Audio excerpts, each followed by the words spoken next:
एक किस्सा मैं आपको बताती हूँ। एक बार मैं तभी रॉयल्टी अचीवर थी और तभी मैंने डिसीजन ले लिया था, लेकिन एक किस्सा मैं आपको बता रही हूँ। ये किस्सा है जब मैं सफर के दौरान थी, और सफर के दौरान मैं एक जूम मीटिंग में भी कभी बताई थी, लेकिन ये किस्सा मैं फिर से आपको बताना चाहती हूँ। मैं एक बार मुजफ्फरपुर से कटिहार आ रही थी बाई ट्रेन, और वो जो ट्रेन थी वो आ रही थी चेन्नई से, बड़ी दूर की ट्रेन थी। तो उसमें मेरे सामने एक लेडी बैठी थी, और वो लेडी बहुत अच्छी घर से थी। और हम लोग मतलब अच्छे क्लास में थे, सेकंड क्लास में हम लोग बैठे थे, सेकंड एसी में। तो वहां पे एक महिला थी, और महिला बैठी थी, और मैं बहुत ऐसा था कि 15 दिन के ट्रिप के बाद वापस आ रही थी। तो मैं बहुत टायर्ड थी, इतनी टायर्ड थी, बोल बोल के मीटिंग करके, होम मीटिंग करके, कि मुझे लगा कि मुझे बस सोना है। बट एक्चुअल में क्या होता है कि जब सामने एक महिला बैठी और वो आपसे बात करना चाह रही है, तो फिर आप उसको नहीं झुटला सकते। तो उन्होंने बातों बातें में पूछा कि बेटा कहाँ जा रहे हो। मैं बोले मैं घर जा रही हूँ, कटिहार जा रही हूँ, ऐसा करके। तो फिर वो बातों बातों में बताई कि वो चेन्नई में रहती है, उनके जो हस्बैंड है वो साइंटिस्ट है, उनका जो बेटा है वो बहुत बड़ी कंपनी, एमएनसी कंपनी में जॉब करता है, और उनकी एक बेटी है, और वो भी कहीं पे जॉब करती है। उनकी बहू है जो अभी प्रेग्नेंट है। तो मैं बोली कॉन्ग्रेचुलेशन कि आपकी बहू प्रेग्नेंट है, आप दादी बनने वाली हैं।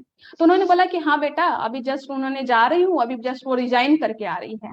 तो मुझे लगा हाँ ठीक है, अभी प्रेग्नेंट है वुमेन, तो ऑब्वियसली वो रिजाइन करके आ रही है, बाद में जब वो सब कुछ ठीक हो जाएगा तो वो ज्वाइन कर लेगी। मैं बोली ठीक है। मैंने पूछा नहीं उनसे कि किस जॉब में थी या क्या था, मैं उतना डिटेल में जाना पसंद नहीं की, मैं छोड़ दी। लेकिन तुरंत वो गर्व से बताई कि मेरी जो बहू थी ना, वो गूगल में थी, और गूगल में वो रिजाइन कर दी। एंड मैं 2 मिनट तक के वहां पे एकदम चुप बैठी रही, क्योंकि गूगल में जॉब करना अपने आप में बहुत बड़ी बात है।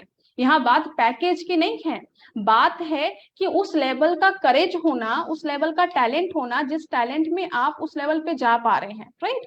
तो ये बहुत बड़ी बात थी। तो मैं उनको बोली कि वो गूगल में थी और फिर उन्होंने ऐसा किया। तो उन्होंने बोला कि हाँ प्रेग्नेंट है तो अभी तो जॉब नहीं कर सकती ना, तो रिजाइन करके आ रही है, क्योंकि उतना लंबा लीव नहीं मिल पाया उनको। तो मैं बस ऐसे सोचिए, आप सोचिए खुद, एक लड़की है जो बचपन से अपने फैमिली से भी कभी संघर्ष की होगी, अपने रिश्तेदार अड़ोसी पड़ोसी से संघर्ष करके कितनी कठिन पढ़ाई की होगी, कठिन पढ़ाई करने के बाद वो जॉब में गई, उतना हाई पेइंग जॉब में, गूगल में, जहाँ पे अच्छे अच्छे बच्चों का नहीं होता, बड़े बड़े आईटीएन का, बड़े बड़े अच्छे लोगों का नहीं होता, वहां पे उस लेवल पे गई। तो उस लड़की कितनी टैलेंटेड होगी। मैं खुद नहीं सोच सकती कि मुझे गूगल में जॉब मिलेगा, मैं उस लेवल की टैलेंटेड नहीं हूँ अभी। तो सोचिए उस लेवल पे जॉब पे जाके, और वहां पे जिंदगी का एक फेज आता है, इसको हम फेज ही बोलेंगे, एक फेज आया जहाँ पे वो उसने एक अलग फेज में, जहाँ पे वो प्रेग्नेंट हुई, वो अपनी माँ बनने का सफर शुरू कर रही है। पर उस माँ बनने के सफर में उसने जो सैक्रिफाइस किया, वो आज तक का, अगर उसकी उम्र 26 साल है या उसकी उम्र 30 साल है, तो 30 साल की मेहनत अचानक से उसने छोड़ दिया, अचानक से सैक्रिफाइस कर दिया।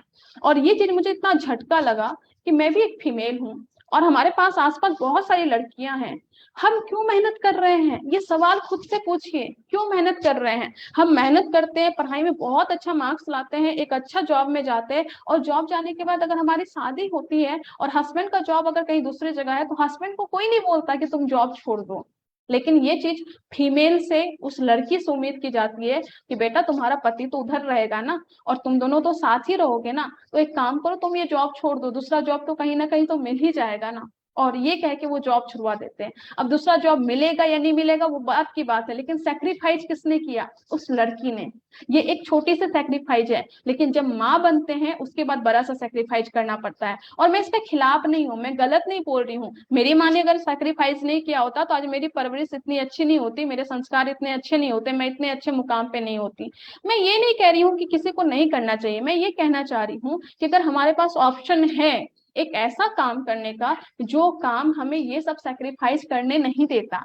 आज अगर आरसीएम करने का डिसीजन मैंने लिया है, और अलग अलग फेज में जब मैं जाऊंगी, या कोई भी लड़की है वो जब शादी करेगी, और शादी करने के टाइम पे अगर टेक्निकल अचीवर है, वो जिस इलाके में जाएगी, जिस स्टेट में जाएगी, अगर कोई बिहार की लड़की है वो साउथ इंडिया में जाएगी ना, वहां पे जाके अपना बिजनेस करेगी, और जब शादी करेगी तो पर लेवल पर रहेगी, और जब शादी करके जाएगी तो स्टार्ट पर लेवल पे जाएगी।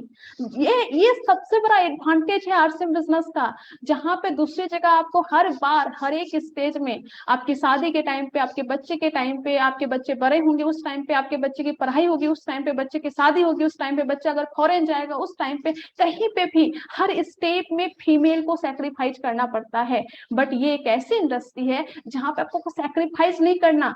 जब जब आप अलग अलग स्टेज में जाएंगी, अलग अलग जगह पे जाएंगी, आप अपना बिजनेस को बिल्ड करेंगी और आपका चेक का साइज, आपका पेमेंट, आपका पौधा, आपका प्रमोशन होता जाएगा। ये सबसे बड़ा चमत्कारिक चीज है जो डायरेक्ट सेलिंग में है, और ये चीज आपको बहुत एक्साइटमेंट देने वाला है। और ये चीज मुझे बहुत एक्साइटेड किया कि मैं कोलकाता में हूँ, यहाँ पे बिजनेस करूंगी, साउथ इंडिया जाऊंगी वहां पे बिजनेस करूंगी, मुंबई जाऊंगी वहां पे बिजनेस करूंगी, इंडिया का कोई भी कोना में जाऊंगी वहां पे बिजनेस करूंगी। एंड मुझे यहाँ पे कभी भी सेक्रीफाइस करने के लिए नहीं बोला जाएगा। इनफैक्ट अलग अलग जगह पे मैं अलग अलग डंका बजाऊंगी, मैं अलग अलग जगह पे करूंगी। ये सबसे इंपॉर्टेंट है जो मुझे सबसे ज्यादा मोटिवेट किया कि आपको यहाँ पे सेक्रीफाइस नहीं करना, यहाँ पे आपको डेवलपमेंट करना है, यहाँ पे आपको आगे बढ़ना है। और ये चीज मुझे बहुत मोटिवेट किया। कुछ डेटास थे, कुछ पेमेंट था, कुछ फ्यूचर थी, कुछ फ्रीडम थी, सभी चीजों को देखते हुए मैंने सेल्फ डिसीजन लिया। और जिस दिन मैंने सेल्फ डिसीजन लिया उसके बाद दुनिया की कोई भी ताकत मुझे नहीं बोले कि तू नहीं कर सकती।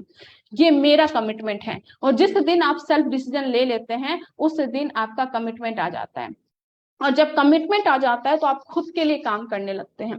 तो मैं सबसे पहला चीज जो बताना चाहती हूँ, सबसे पहले आप सेल्फ डिसीजन लीजिए। सेल्फ डिसीजन ज्वाइनिंग लेने का नहीं, सेल्फ डिसीजन कि मैं आरसीएम में एक अलग पहचान बनाऊंगी, मैं आरसीएम में एक अलग मुकाम पे जाऊंगी, मैं आरसीएम में टेक्निकल लेवल पे जाऊंगी, मैं आरसीएम में डायमंड लेवल तक जाऊंगी और दुनिया को दिखाऊंगी कि महिला जो कर सकती है ना वो दुनिया में कोई नहीं कर सकता, क्योंकि महिला ही है जो यूनिक कर सकती है। पुरुष का सारा काम महिला कर सकती है पर महिला का सारा काम पुरुष नहीं कर सकता है। कि एग्जांपल दूं तो आप गर्भ धारण कर सकती है पर पुरुष नहीं कर सकता। मतलब कि आप पुरुषों का सारा काम, कोई एक काम बताइए जो पुरुष का आप नहीं कर सकते। और आज के टाइम पे इंडिया में क्या, पूरे हिंदुस्तान में क्या, पूरे वर्ल्ड में हर एक सेक्टर में महिला अपना डंका बजा रही है।